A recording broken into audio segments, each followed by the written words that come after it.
comme j'aime bien le dire, seule une femme en bonne santé, bien éduquée et loin de toute forme de violence, peut prétendre contribuer au développement d'une nation. En 2022, nous avons poursuivi nos efforts en vue de l'amélioration de la santé maternelle et infantile en République démocratique du Congo, car nous restons convaincus qu'aucune femme ne doit mourir en donnant la vie. Nous avons également porté plusieurs casquettes, tantôt pour défendre les plus faibles, tantôt pour porter la voix du pays et des femmes africaines sur des questions vitales comme celle du bien-être de nos populations. L'année dernière a certes été dure, mais aussi été celle des belles rencontres.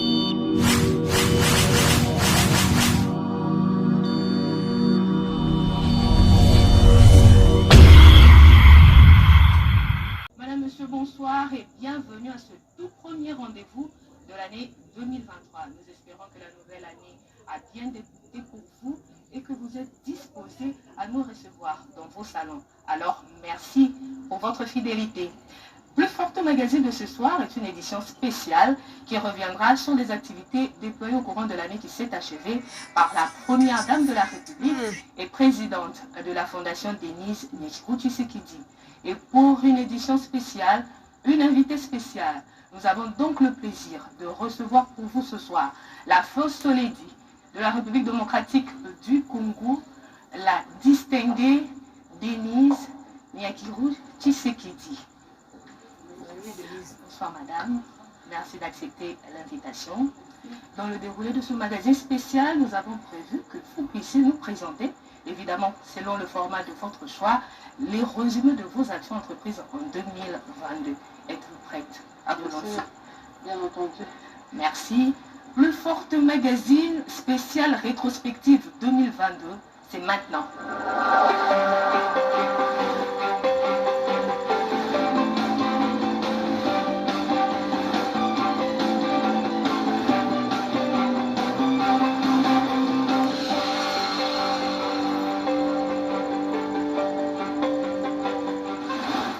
Mesdames et messieurs, chers compatriotes, merci de nous offrir un peu de votre précieux temps pour partager sur ce que nous avons pu réaliser ensemble au cours de l'année qui vient de s'achever, l'année 2022. Mon premier réflexe ce soir est de parler de l'axe éducation, puisque j'estime que l'éducation est l'un des principaux piliers du développement d'une nation. En 2022, nous avons concentré nos efforts à pérenniser les acquis du programme Excellencia, qui depuis 4 ans octroie des bourses d'études aux élèves congolais qui obtiennent au moins 85% à l'examen d'État. Ces jeunes Congolais sont inscrits au pays comme à l'étranger dans les meilleures universités, en vue d'y poursuivre leurs études supérieures. Comme chaque année, en 2022, après un test rigoureux de sélection organisé par ma fondation, les meilleurs des meilleurs ont rejoint la grande famille Excellencia. En effet, 58 jeunes ont été inscrits dans la liste des boursiers du programme. Parmi eux, 32 auront l'opportunité de poursuivre leurs études aux frais de ma fondation dans différentes universités de leur choix au pays, et 26 à l'étranger, principalement en France et au Maroc. Excellencia vise essentiellement l'élite de mon pays et nos boursiers ont la grande responsabilité de continuer à refléter l'excellence dans leur parcours académique, comme l'a si bien dit le professeur Noam Chomsky. Les grands privilèges impliquent des grandes responsabilités. Dans ce premier petit résumé que nous vous proposons maintenant, votre attention sera certainement captivée, entre autres, par l'intégration de nos boursiers dans leurs différents lieux d'apprentissage. Suivez.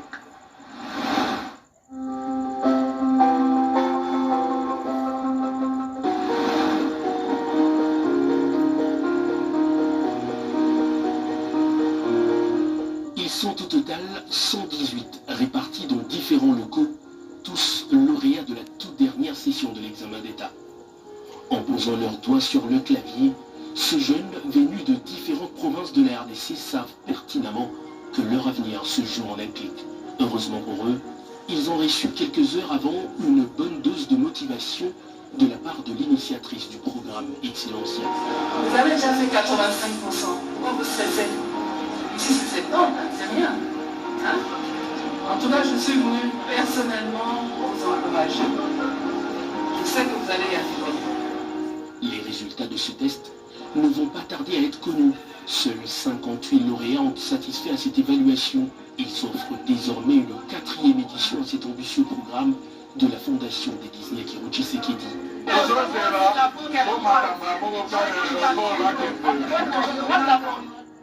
Dans l'entretemps, ceux des éditions précédentes poursuivent aisément leur cursus dans les universités du pays comme à l'étranger.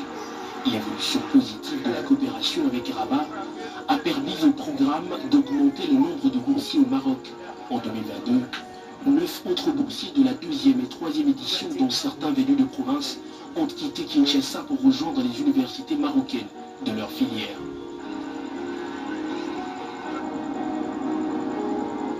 À 5 heures de vol d'oiseau, ils pouvaient déjà apercevoir les premières images du Maroc, leur nouveau défi.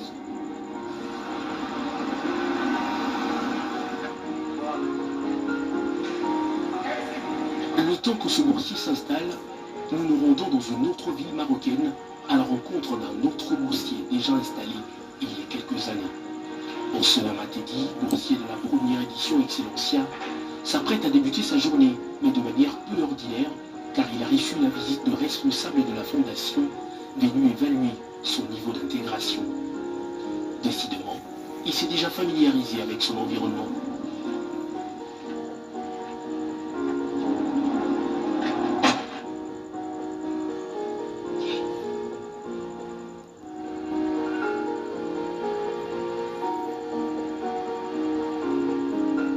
Après la visite de son appartement, les responsables de la fondation vont même insister pour rencontrer le bailleur du boursier, question de recueillir des détails possibles à transmettre à l'initiatrice du programme Excellencia, la distinguée Denis Nyakiro Tshisekedi.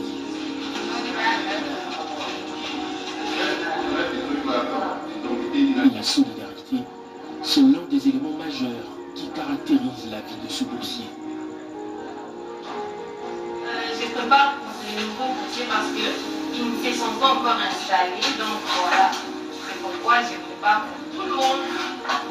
Une fois installés, ils vont commencer à préparer ce repas. Les nouveaux venus ont déjà le temps de goûter aux délices de la vie estudiantine à 5 étoiles. Quelques jours plus tard, les 15 boursiers du Maroc se réunissent à Rabat. Ils ont un rendez-vous important autour d'un repas avec celle qui de fil à aiguille confectionne leur avenir.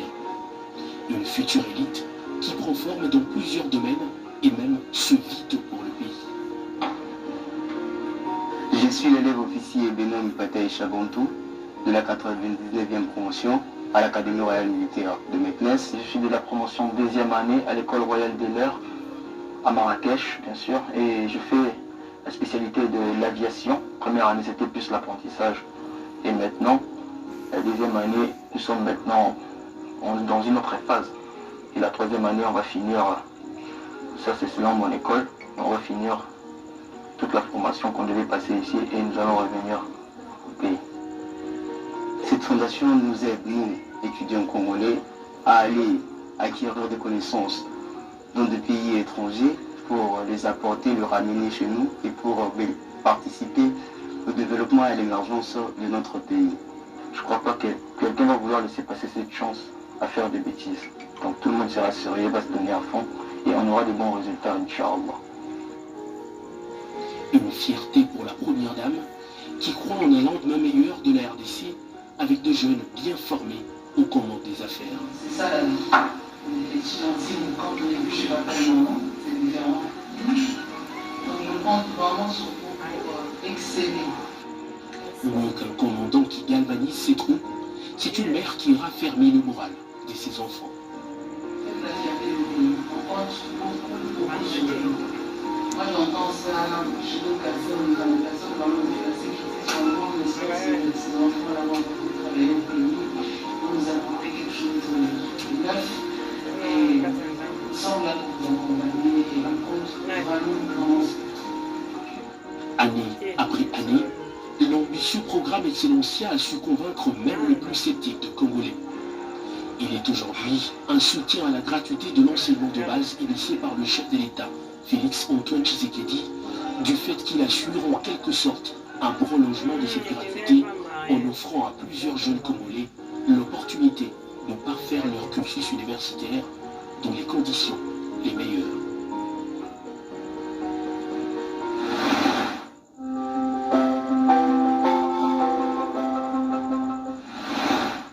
Comme vous le savez autant que moi, notre pays a subi et continue malheureusement à subir des cycles de violence très souvent intensifiés par des guerres injustes que nous imposent les ennemis de la République et certains pays voisins. C'est le cas tout récemment du Rwanda. Cette barbarie n'épargne pas malheureusement nos filles, nos mères, nos femmes, nos sœurs. En 2019, je me suis proposé d'être la voix de toutes ces femmes qui pleurent en silence et d'être à leur côté afin de leur donner une opportunité de contribuer pleinement au développement réel de notre pays, la République démocratique du Congo. C'est ainsi donc, au sein de ma fondation, je fais de la lutte contre les violences sexuelles basées sur le genre un des axes principaux de mon action. De la condamnation de ces actes à la réparation des victimes, en passant par la prévention, nous sommes depuis sur plusieurs fronts pour mener cette lutte aux côtés d'autres dignes fils et filles du pays. Et grâce à une détermination accrue et notre engagement collectif, nous avons pu impulser la mise en place d'une loi fixant les principes fondamentaux relatifs à la protection ainsi qu'à la réparation des victimes de violences sexuelles liées au conflit et des victimes de crimes contre la paix et la sécurité de l'humanité. Une victoire collective à capitaliser.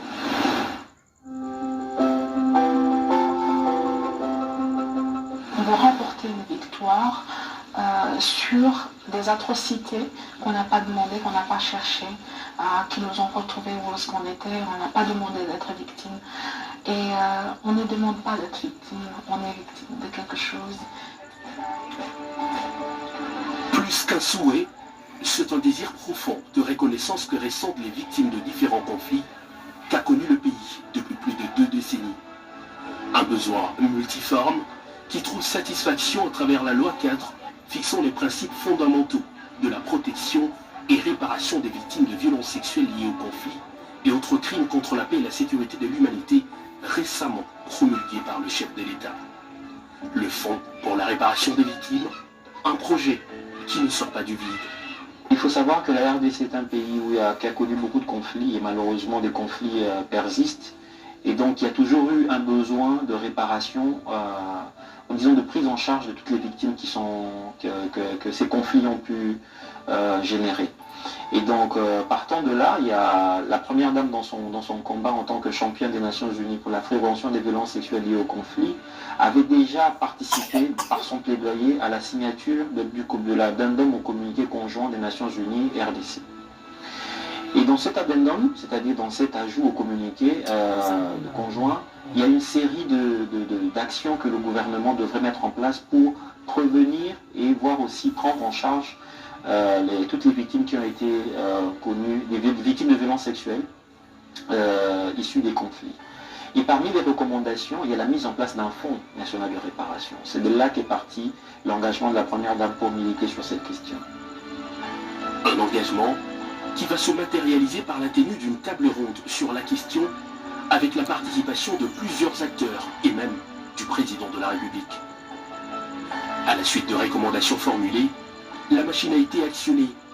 Très vite, une commission ad hoc inclusive sera mise en place avec en son sein des victimes et leurs représentants. La dite commission se chargera alors de concevoir un projet de loi destiné à accorder réparation aux victimes, mais aussi protection. Protection parce que certaines victimes ont peur de dénoncer leurs bourreaux. À travers cette loi, on définit des mécanismes de protection de ces victimes. Mais il y a aussi des mécanismes de réparation. Ces réparations peuvent être collectives comme individuelles. Les réparations peuvent être sociologiques. Ces réparations peuvent être thérapeutiques aussi. le premier mécanisme de réparation, c'est déjà de la reconnaissance du statut de victime que la loi est en train de fixer. Mais parmi les mécanismes de réparation en tant que tels, il y a la compensation financière, celle qui est connue, c'est-à-dire qu'aujourd'hui les victimes peuvent demander et accéder à une compensation financière, une indemnisation. Il y a la satisfaction, il y a la réadaptation, il y a la restitution des biens qui ont été peut-être subtilisés au moment des conflits, il faut le leur rendre. Financièrement, le fonds sera soutenu par l'État au travers de subventions comme celles provenant de ressources minières, source de plusieurs conflits générateurs de victimes. Cette loi est une première dans le cadre de la justice transitionnelle car elle contourne l'arbitraire. Ces dispositions obligeront par exemple les bourreaux reconnus coupables à ne plus exercer des fonctions publiques. Un projet bien structuré dans le temps comme dans l'espace et qui constitue un... La vulgarisation sera portée par le fonds, naturellement, et le gouvernement. Bien sûr, portée par l'écosystème général qui tourne autour de la réparation, des associations, la société civile, etc. Mais en attendant que tout cela se mette en place, oui, la commission va porter aussi les questions de vulgarisation. Donc d'ici les jours à venir, où les gens entendront les mesures qui seront prises en place pour vulgariser, notamment par des séminaires, par des colloques, pour que la loi soit intégrée et comprise par tout le monde, notamment les victimes elles-mêmes qui sont les principales bénéficiaires.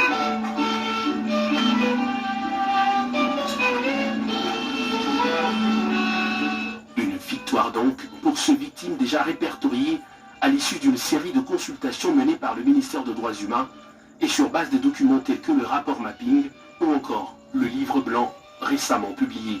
Si tous les hommes sont égaux, toutes les victimes devraient également l'être.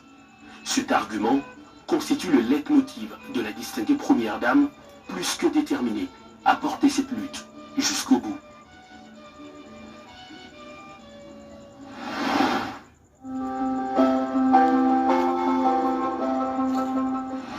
Comme j'aime bien le dire, seule une femme en bonne santé, bien éduquée et loin de toute forme de violence, peut prétendre contribuer au développement d'une nation.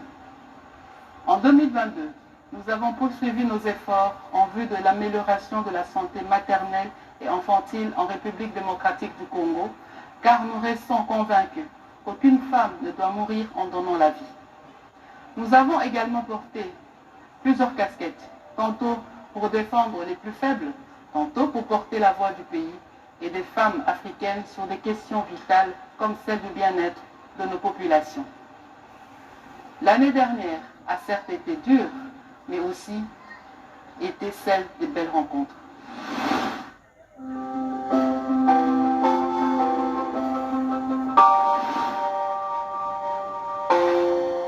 Ce cliché fait partie des images qui ont marqué l'année 2022. Sur la photo, deux femmes, deux générations, deux époques liées par le même destin, celui de première dame. Bobby Dao Mobutu et Denise Nyakeru Tshisekedi se sont rencontrés au Maroc dans le cadre du projet Congo féminin.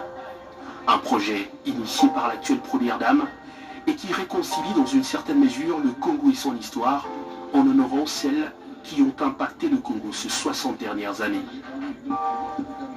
Entre deux anecdotes et dans un climat de convivialité, les deux personnalités ont passé près de 2 heures à révisiter l'histoire du pays. Un moment propice pour conjurer les craintes et solidifier les relations. Une visite qui va se boucler par le dépôt de la gerbe de fleurs sur la tombe de feu président Mobutu, deuxième chef d'État de l'histoire du pays. Quelque temps avant, Kinshasa avait enregistré une visite inscrite depuis en lettres d'or dans l'histoire du pays, celle du couple royal belge. Après la cérémonie officielle, la distinguée Denise Nyakeru Tshisekedi et la reine Mathilde se sont offertes un échange en tête-à-tête. Rencontre au cours de laquelle la première dame va présenter à son hôte un résumé des actions menées par sa fondation en droite ligne de sa vision plus forte. Sous le doux soleil de Kinshasa, le couple royal va même se laisser emporter dans l'univers culturel congolais en découvrant le célèbre pagne ténu qui symbolise la femme congolaise dans sa meilleure présentation. Mais au-delà du PAN, le Congo possède une diversité culturelle impressionnante que les premières dames de la Namibie, du Malawi et la reine de Swatini ont découvert avec admiration. Au cœur du musée national du Congo, les premières dames ont palpé l'âme du Congolais par ses tableaux, ses instruments traditionnels de musique, ses masques et autres objets contemporains.